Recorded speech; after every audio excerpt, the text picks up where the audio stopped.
I could probably put this in a blind tasting and trick some people and trick myself for sure.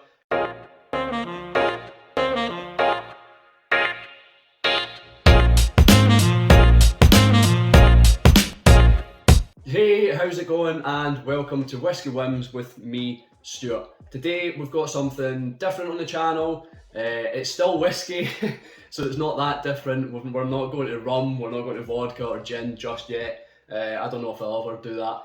That's just a tangent. Anyway, we've got 3 ships, 12-year-old from South Africa.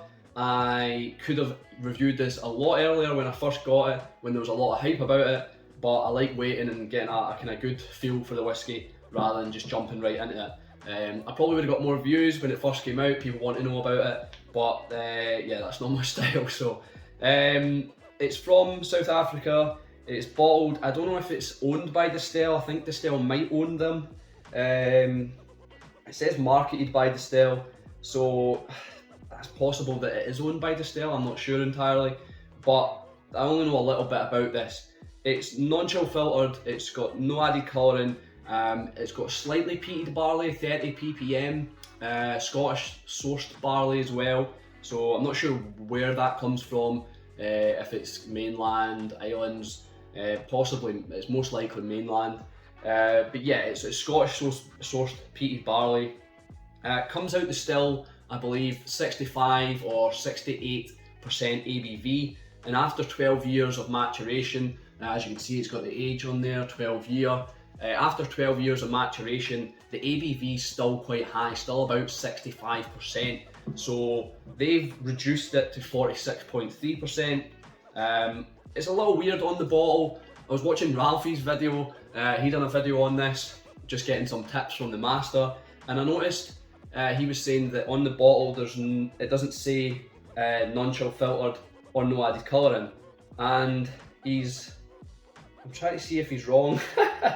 I want to prove I'm wrong, but I think he is correct. So I've not got the box in the garage. I don't keep the box, and like he said in his video, once we open it, a lot of people don't keep the boxes.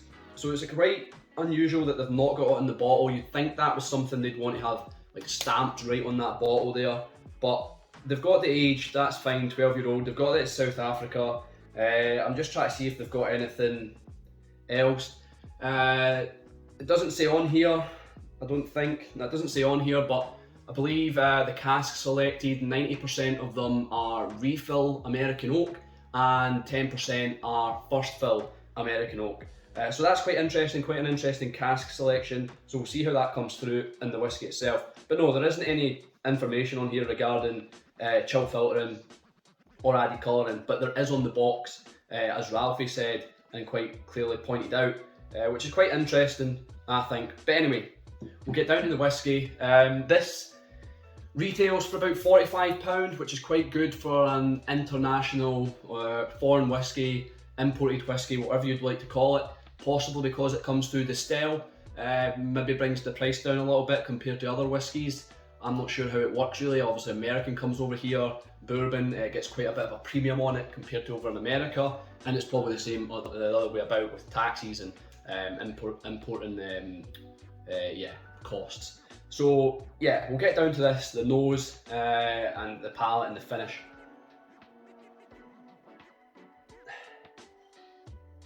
There is peak smoke there, quite subtle though. I'm not sure, I don't think 30 ppm is very much. I'm not too geeky when it comes to ppms. I know I've had like 60 ppm, 68 ppm whiskies, I'm sure, and they're quite high, so I'm not sure how high 30 ppm is. I know that if you have 25 ppm of H2S, it's not good for you. I can tell you that due to work and things like that. We have H2S, hydrogen sulfide, as a hazard, and it's measured in ppm, so parts per million. But I'm not sure how much 30 ppm of peat will regard to kind of relation to how peaty that actually is. There's like a cod liver oil smell here, which I don't mind. It's like those omega-3 tablets you get, the little, what are they called? They're not pills, I'm trying to think.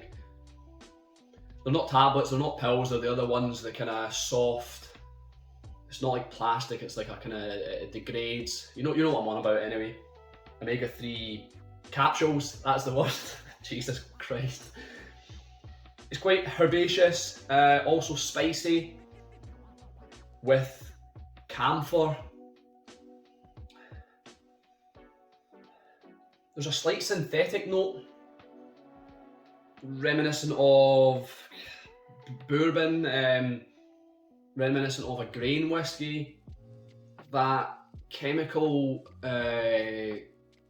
scent, but it's actually not bad in this whiskey. It kind of works. There's another fruit fly going about. My house is there's a few of them at the moment. We're trying to get rid of them, but they love whiskey, so I've been using less favoured whiskey that I've got in the house, less enjoyable whiskey to catch them. I've got a glass and put plastic over it, put holes in it, and yeah, sorry, another tangent, we'll get back to the whiskey. There's a coal burning fire smell, not too smoky, but just more the burning smell you get from coals, so not really a wood burnt fire. I'm kind of over explaining this, it's just coal burning fire. It is still woody though. There's a lot of, like I said, that camphor note could link to wood. Really fresh, nice. Yeah, the camphor's there. It's quite dominant. There's some spices like or oregano, I want to say, and I'd say would that link to wood again? Would that link to would that come from the wood, that oregano smell? A little sweet, orchard fruits. But yeah, a fascinating nose, quite intriguing, a lot going on, complex. You could sit for quite a while with this. Would I know on the nose that it's not a Scotch? I don't think so. I think that chemical flavour might give it away, but because it's not that overwhelming, I would probably just assume it's not something I was familiar with, not a Scotch I was familiar with. So I would reckon on the nose, I could say this is a Scotch, possibly something like a Bunnahabhain or something, kind of herbaceous, spicy, almost like a lightly peated Highland or something like that, possibly Ardmore. Yeah, there's a little mintiness there as well. So it could be an Islay, a lightly peated Islay, or a lightly peated Highland. The palate.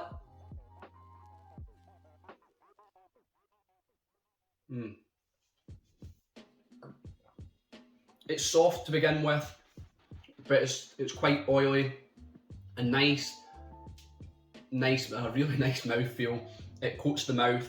I'm going to take another sip, just letting that first one hit, and acclimatise my palate to it. There's papaya, more wood notes coming through, more herbal influence there.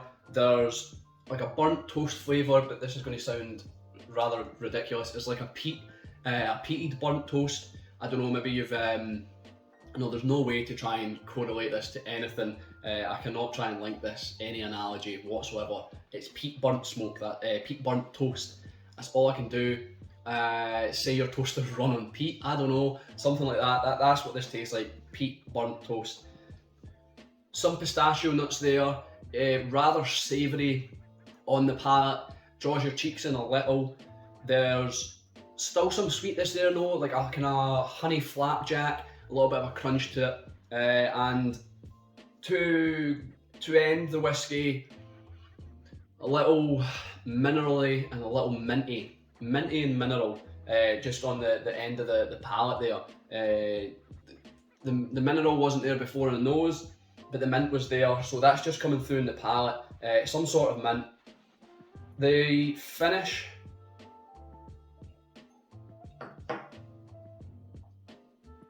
the finish is probably medium, with a little bit of a lingering peat. Those orchard fruits from the, I think it was the nose, the orchard fruits from the nose coming through into the finish. There's more spices as well, can't really define what spices are there. Possibly something like some sort of seasoning, some, I don't know, European seasoning, a seasonal mix you get from a packet or a jar. something like that on the finish. So it's quite interesting that this has went almost, it's been sweet, we've had bitter, we've had savoury, we've had possibly, I don't think there's been quite sour. I'm just thinking, I know Ralphie said sour in his video, so I'm not that long watching it, I'll be honest, but I can't really get any sour. Definitely sweet, savoury, bitter and spicy. Just at the end of the finish, we've got a kind of vanilla, just vanilla lingering at the end.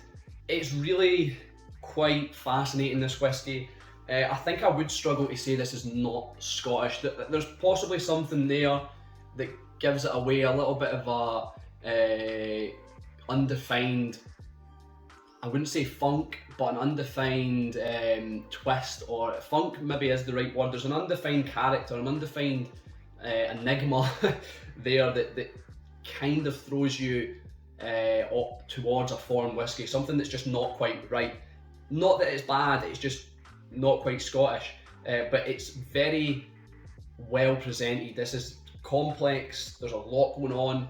There's a nice contrast from the, like I said, the sweet, savoury, spiciness. It all ties well together, but it's still quite contrasting and good to see. Nice depth, nice mouth feel. So let's get down to, before I keep going on about it, I've got a lot of whiskey left, I'll have it when we finish, but let's go on to how I rate my whiskey. So I rate my whiskey on 3 things. Would I buy it again? Do I think it's worth it? And would I recommend it? £45, we'll start with the important one. Do I think it's worth it? £45, yes, 100%, it's definitely worth it. You're getting a 12-year-old whiskey, naturally presented. It's not cask strength, but it's still non-chill filter, no added colouring. Yeah, they've added water to dilute it a little, but you're still getting it at 46.3% ABV. I don't think I mentioned the ABV. But yeah, 46.3% ABV. So I think this is definitely worth it for £45. And it's foreign, it's came across the seas, it's travelled a long distance, South Africa, so it's rather cheap for what it is. Would I buy it again? I don't think I would buy this one again. If they've got a 15-year-old, which I think they might have, or if they've got other whiskies, I might be tempted to buy them. I don't think I would buy another of the same whiskey, because one, it's not really what I do, but it's also, there's too many Scottish whiskies for me to buy again first, if I was to. So I wouldn't buy it again, unfortunately, but I would definitely go for something else in the range, go for another 3 ships. And do I recommend it? Yeah, definitely, 100%. You should try this. If you want to explore world whiskies, if you want to explore something that isn't bourbon, that isn't American whiskey, then go for this. This is definitely in line with like Paul John, which are younger whiskies, but also very close to Scottish. This is very close to Scottish. I could probably put this in a blind tasting and trick some people and trick myself for sure, because it is rather, it is an enigma. Quite good. So yeah, I'd recommend trying it. I think that's all I've got to say. I'll enjoy the rest of this off camera. I've been Whisky Whims. No, I've been Stuart, this has been Whisky Whims. Why do I do that every time? I've been Whisky Whims. No, I've been Stuart, this has been Whisky Whims. Honestly, I'm not playing. I'll see you later.